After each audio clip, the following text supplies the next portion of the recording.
Hey, it's Soul, and in today's Dragonflight video, I'm going to teach you how to dragon ride like a pro. You can use the navigation thing to get right to the good stuff. I would love it if you were to like this video, however, this is being made during the Dragonflight Beta. The way dragon riding works may change in ways big and small. I hope it doesn't, but in case it does, I'll do follow-ups and make sure that the most up-to-date guide is linked for you. If anything, subscribe to the channel so you can stay caught up.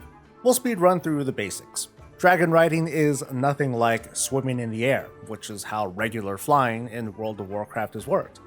Instead, it uses momentum and physics. So if you're in the air and you're facing or you're pitched down, you start to accelerate.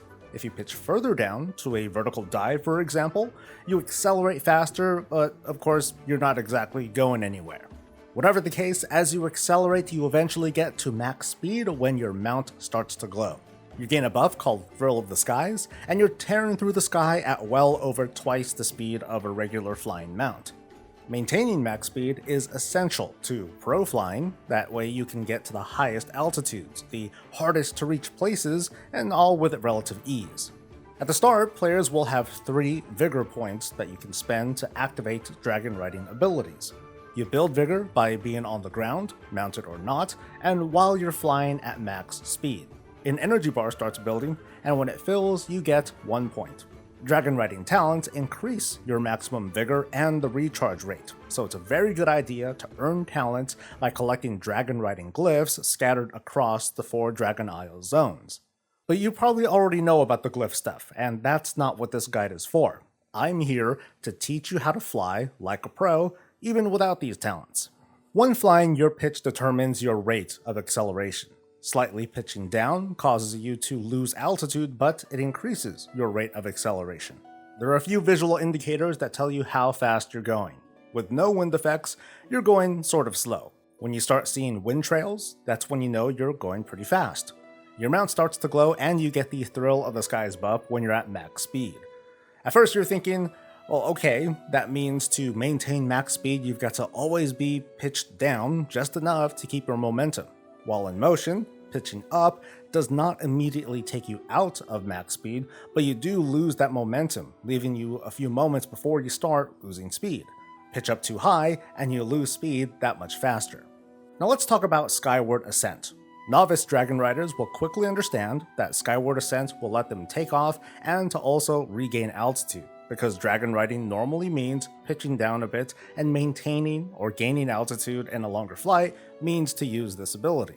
They'll also learn that it's a good idea to maintain max speed in the hope of recharging Vigor, thus prolonging the flight even longer. Skyward Ascent has a not-so-hidden trick to it that has persisted in the alpha and to the beta up to this point. With the right timing, you can use Skyward Ascent to reach incredible heights without dropping out of maximum speed. Again, novice riders may be used to pressing Skyward Ascent and then pitching up to climb a little bit higher with their momentum. Small problem though, using Skyward Ascent just by itself actually slows you down. Using it will take you out of max speed, even if you're doing a vertical dive. That makes using the ability by itself counterproductive. What we're seeing here might be a bug, but it could also be intentional. Maybe the sequence of using the ability and then pitching up isn't the optimal way of using Skyward Ascent. Instead, while in motion, by pulling up and pressing Skyward Ascent at the same time, something really cool happens. You actually gain speed. Even while in the middle of a vertical dive, if you start to pull up and Skyward Ascent, you accelerate. If you're at max speed, you get to keep your max speed. The Thrill of the Skies buff doesn't immediately go away even if you face straight up into the sky. This burst of speed does not last forever though. The Skyward Ascent animation lasts for a few seconds before you once again start losing momentum, but what you can also do is pitch back to a downward position again, and your speed will not have dropped. If you're able to maintain your max speed, you'll be recharging your Vigor for this entire sequence, and with practice, you can keep this up indefinitely.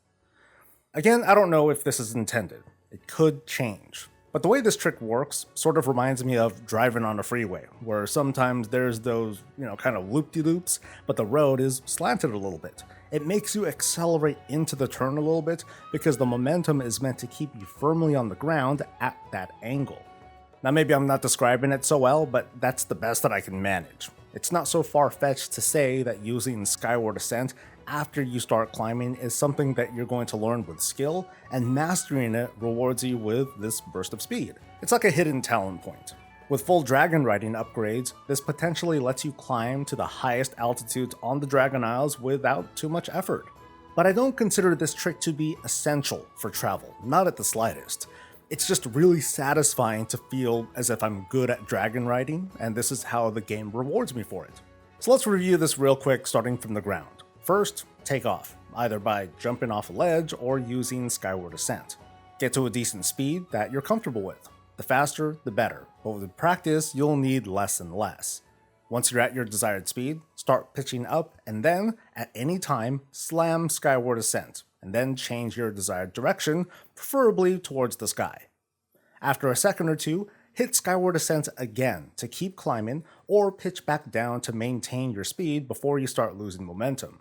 Once you get that first part down, at first, just feel free to spam Skyward Ascent to get used to the climbing.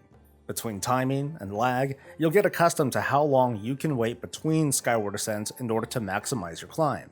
At early talent levels, it's still a good idea to start from a high elevation and with max vigor to get the most bang for your buck. There's also an extra dragon riding ability that you learn from questing called Bronze Time Lock. If you're about to take a risky jump, use the ability to save your current position for 3 minutes. If your flight goes poorly, use the follow-up ability Bronze Rewind to return to where you started. Dragon riding gets to be way more fun after mastering this trick. It rewards good play with basically unlimited flying at crazy speeds.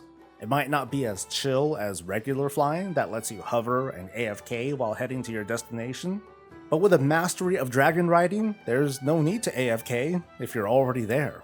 If you've got questions, feel free to leave a comment below and I'll try to help you out. If this guide was helpful, please like the video and subscribe for more Dragonflight content. I'll catch you later. Until next time, stay safe, stay healthy, and stay breezy.